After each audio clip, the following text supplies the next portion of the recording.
Une vidéo par jour jusqu'au brevet et dans cette vidéo, je t'explique le chapitre sur les enjeux et conflits dans le monde à partir de 1990. Léger disclaimer, si tu apprécies mes vidéos, n'hésite pas à t'abonner et à enregistrer la vidéo pour la revisionner juste avant le brevet.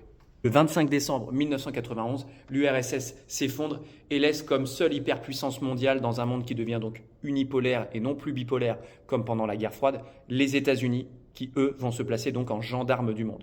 Par exemple, de 1990 à 1991, c'est la première guerre du Golfe. Les États-Unis interviennent pour protéger le Koweït contre l'Irak. Pour autant, cette domination des États-Unis va être marquée au début des années 2000 par une contestation, notamment des puissances émergentes comme le Brésil, la Russie, l'Inde, la Chine ou encore l'Afrique du Sud, mais également le Japon et l'Union européenne.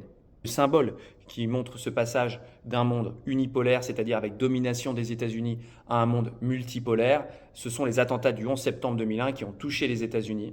Ce jour-là, 4 avions sont détournés par des terroristes pour aller percuter des symboles des États-Unis, notamment à New York où 2 avions vont percuter les tours du World Trade Center, puis à Washington où le Pentagone va être également visé. Un dernier avion en direction de Washington est lui également écrasé. Ce jour-là, 3000 personnes perdent la vie, mais c'est un symbole qui est également attaqué. Le monde occidental est remis en cause. Depuis cette période, le monde connaît de nouvelles tensions, notamment entre la Chine et les États-Unis, mais également l'émergence des nouvelles puissances des BRICS, Brésil, Russie, Inde, Chine et Afrique du Sud. Enfin, les années 2010 marquent un tournant dans les conflits, mais également les enjeux qui vont toucher notre futur.